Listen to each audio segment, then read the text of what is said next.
Hey everyone, welcome to Sunrise Extra. Ron is joining us. He's getting some stats because we were talking about wildfires in the Northwest because the situation, boy, seems there. Hey, look out! Action in the studio this morning. Look at that. Director Brian. This is the most movement we've had on the show. Can you give us a slow motion version of that? You probably need to catch your breath. Out of breath. I kind of pulled my one of those muscles in my inside of my leg too. Not one of those. But a couple days ago, so it makes walking quickly very difficult. All right, and yet, ladies and gentlemen, he continues to show up for work. He's bringing the paperwork to this edition of Sunrise Extra. We are talking about what has been our lead story here locally for the last few days, the wildfires that are burning right now in Oregon. We're following three, what I would say are major fires right now in the state.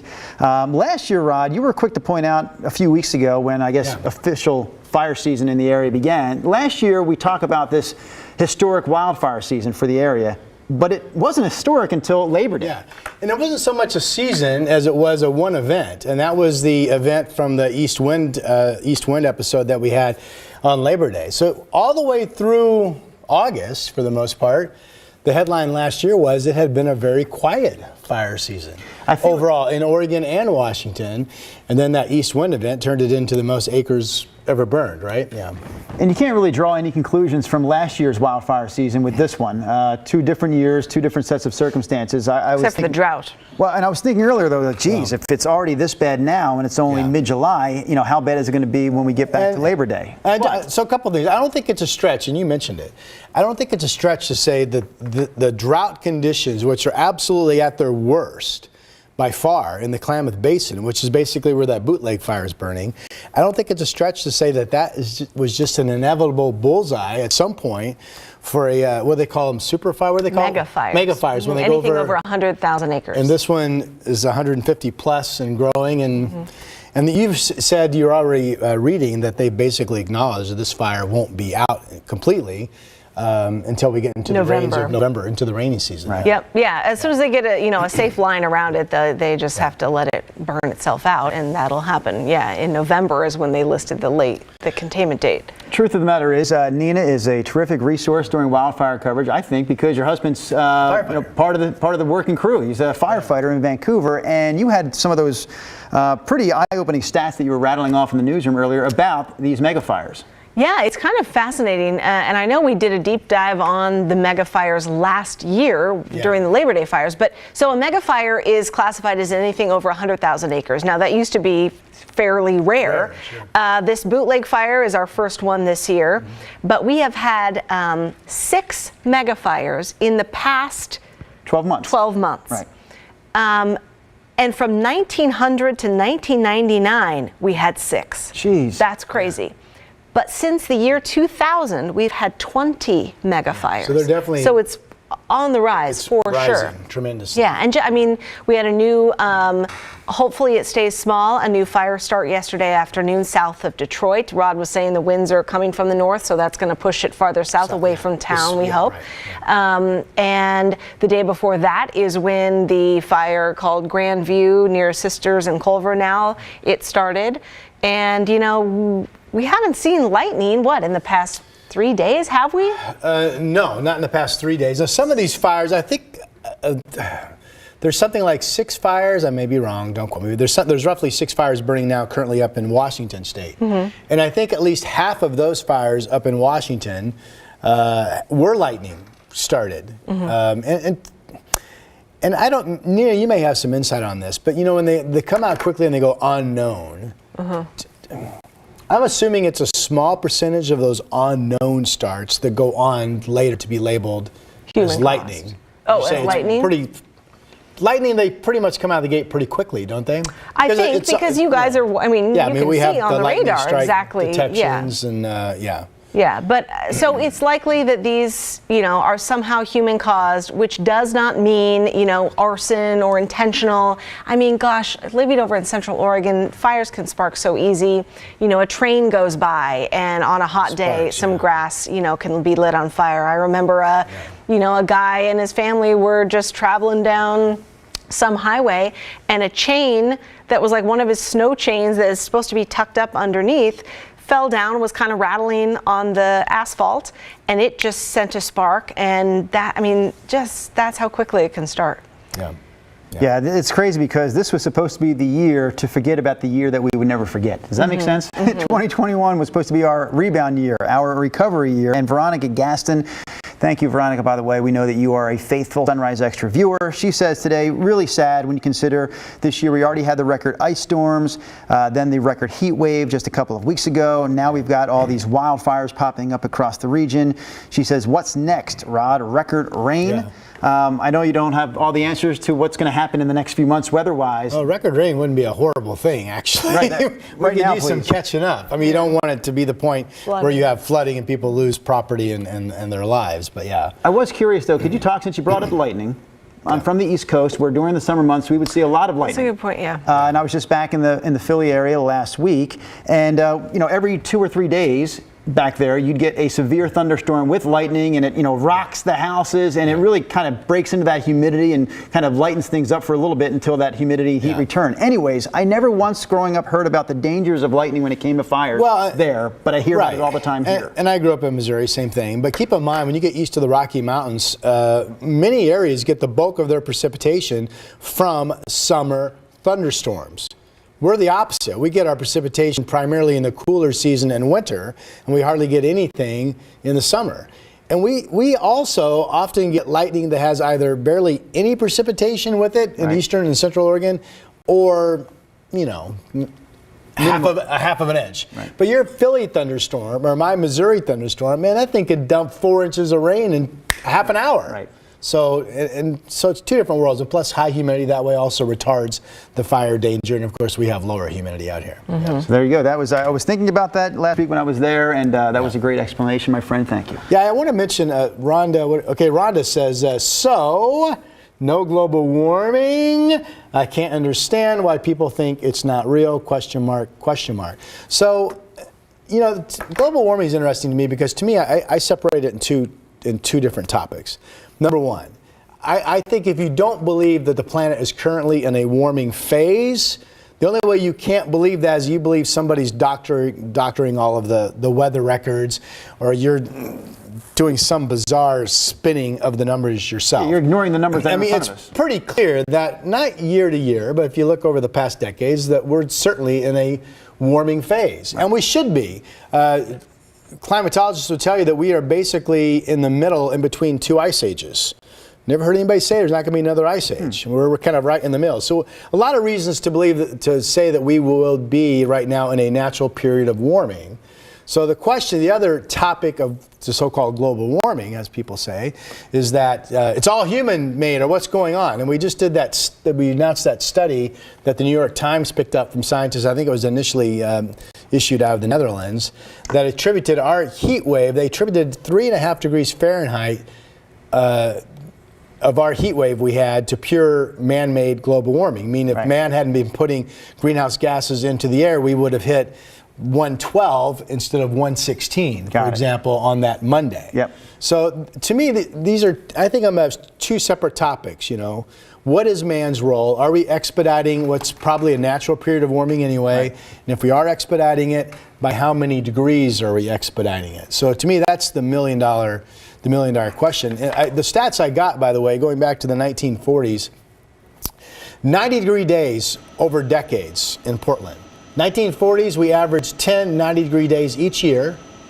1950s was about the same. 1960s was about the same. The decade of the 1970s, all of a sudden that number bumped to 13 on average. We stayed at 13 average 90-degree days in Portland each year through the 1990s. And then 2000, we bumped that average to 14. And then the decade we just finished, 2010 to 2019, we bumped that average all the way to 17. So, I mean, we're on a fast track to all of a sudden saying that right around 20 90-degree days each summer is going to be the new norm unless something changes. And it wasn't that long ago. That norm was closer to 10, 11, 12. So is it the rise in temperatures then that, okay, I'm going to go backwards. About 10 minutes ago, Nina talked about how between 1900 and 1999, we saw six megafires that entire century in Oregon. And weren't most of those last year all at the same time even? Didn't we break a record for they were all We broke the record for the most megafires at one time last year. I remember that. Well, I'm going back. I'm saying over 100 years between 1900 and 1999, 6 megafires. Since 2000, 26 megafires. 20 megafires. So 14 6 more of them over in the 20 past years year. than we saw in 100 years. So what do you attribute that jump to, Rod? I mean, is that simply, like you just talked about, we have definitely seen an increase over decades in warming trends in our area? So then you get into the West has been on this big drought period. But keep in mind, people want to talk about, they want to talk in short term, but the reality is, if you've ever been to Utah and you've seen the Great Salt Lake, that is the last large, sizable remnant lake of the great inland seas that tens of thousands of years ago covered much of the West, including parts of Oregon and much of Utah and much of Nevada. So it doesn't take a stretch to say that the West has actually been in a drying climate trend for tens of thousands of years. I mean, these are just factual. Somebody said, what did somebody call me out? Mitch Powell says, wow, global warming, really? Get off the environmental agenda and report the facts of the fires, not theories, please. But Mitch, please don't just hear somebody say a buzzword to you and then go off on your tangent. Listen to what I said. The planet right now, this is factual unless you choose to ignore all National Weather Service observations and NOAA observations and worldwide observations. The planet is in a warming phase. The planet has always gone in warming phases and cooling phases. There's nothing new there. The planet's over 4 billion years old.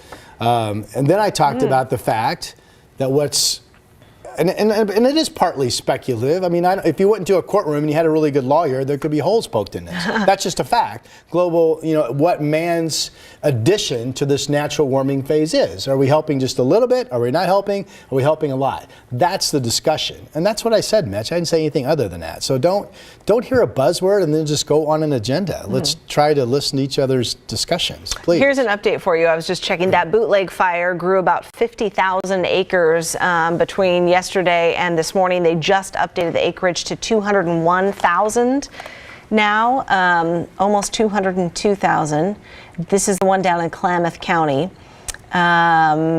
Smoke highly visible. They say it's, and they talk about crowning when fire is jumping from treetop to treetop. And we had a fire boss talking to us from down there in Klamath Falls area saying that there's just seeing these sparks. The wind and everything is so dry down there, and they'll have embers, and it sparked a fire 7 miles away from the main body of the fire. From treetop to treetop. So now you have one, so now it's going to be connected, most likely 7 miles away. Those two will merge, and so it is just super dangerous. I do want to ask you, Nina, if you have any insight or you've heard your husband talking about this, because last year's megafires did spark renewed or continuing discussion on what is or what should be Oregon and Washington's best practice when it comes to forest management practices that would hopefully lead to reduced fire threat. Have you heard any insight on those types of discussions? No, I mean, they do prescribe burns, and there was, I think there's several even planned. They're even marked on this InsaWeb map for Central Oregon, does a lot of them. But I mean, as far as like logging and, timber and stuff, there's all those, everything is kind of caught in legislature, The argument by many was that we stifled these fires for so long, and we didn't have, many people would say, very good forest management, and we basically just built this inferno that was ready to be ignited. Now, there are people that believe that, and I know, to your point, that state leaders are looking at if there should be different paths moving forward. Yeah. Rod, a lot of people, by the way, came to your defense. As you were defending, you mentioned the word global warming, and a viewer jumped down your throat, basically, and a lot of viewers supporting you, saying, go, Rod, you tell him, Rod, and pointing out the fact that, this viewer wanted facts, and all you've been talking about for the last 20 minutes are the facts and the numbers that, it's undeniable. We're in a warming trend over the course of many decades, not just over from one year to the next, but over the course of many decades. I mean, the warming trend really started to be talked about a lot in the decade of the 1980s, and I just read you some facts for Portland locally, where our warming seems to have started back in the decade of the 1970s. Yeah. I also, though, wanted to point out that Mark Brooks is watching the stream this morning and chiming in. Mark has contributed from time to time with great responses and great remarks. Mark, thanks for watching us this morning. He says, I was really hoping for more of a break between last year's fire season and this one. He says, we're in Southern Oregon right now. The hardest part, according to Mark, is working on getting people home from the 2020 fires while we're now working on these new fires. And he's part of a group called the Cascade Relief Team. Mark was contributed a lot to our program during our wildfire coverage back in September of last year. So good to see your name on the stream again this morning. And that's a good point. I mean, we still are doing stories, or were up until last week, about last year's fire victims, people who survived those fires, people who are still recuperating, especially in the Santiam Canyon from last year's September wildfires. And while those people are trying to get their lives back together, we're getting hit with another round in some parts of the state. A lot of people asking right now, thanks to you guys for sending in questions about that Brûler fire near Detroit. The last update that they have given was it was just 25 acres south of Detroit and south of Highway 22. Oh, 65. Where did you see that, Brian? Oh, okay. Oh, great. So here, that is not it, but Brûler fire. Oh, sorry, I'm looking on the right hand This started, side. when did this start? Yesterday or the day before? Yesterday, yep. Pardon me. So, yeah, so 60 some acres south of Detroit, and the better news is that the winds are coming from the north, so it should be blowing away from town. But yeah, a lot of people there, and that area is so hard. You know, people have homes kind of up and around the woods. There's so many great hiking trails and fishing spots along the Detroit lake that, you know, there could be, at last check, no structures were threatened. I did mention on Sunrise too, good news weather-wise is that the wind fields are expected to be very consistent in the coming weeks, mainly from the north-northwest, which is the direction they've been blowing from. So that at least is some aid to firefighters in terms of making their plans and identifying which lines they want to try to get around these fires. A lot of coverage right now can be found on KGW.com, including evacuation zones and what areas of the states are being evacuated right now. Again, you can find that information on our website, KGW.com. I did want to close this out, though, Rod, with one comment from Willie Huey. Do you remember a few months ago, we actually had a Willie Huey Day? I remember that, Actually, because the man is quick with the funny remarks, and he says, really, Rod, where the heck is that? Oh, the only thing hotter than our forest right now? Boy. Rod's necktie. He likes the yellow tie or doesn't like the yellow? You like the yellow tie? Yes. Hey, one more quick word, if I will, on this. I spent a couple afternoons over the weekend looking at some climate data. So, you know, one of the big stories of our last heat wave was we live in one of those parts of the country where a lot of buildings historically have not had AC, private residences, right, and apartment buildings and so forth. Well, up until 1970, Portland typically only had 40-some days all summer that reached 80 or above. Wow. The new norm on that is now 60. So that's increased by 4 weeks, basically, or close to 4 weeks, 20 days. Yeah. So give me one more time. Before 1970. Before 1970, we typically saw only 40-some 80-degree day or warmer days all summers, meaning we had a lot of days only in the 70s, which is why so many buildings were built without air conditioning. But now we typically see 60 or more days each year hit 80 or higher. So another snapshot of what used to be comfortable without AC, now not so much anymore. Yeah, exactly. Then all right, you guys. Rod closing out with facts. Yeah, we'll always put the updates on our website. Thanks for joining in. We'll see you tomorrow.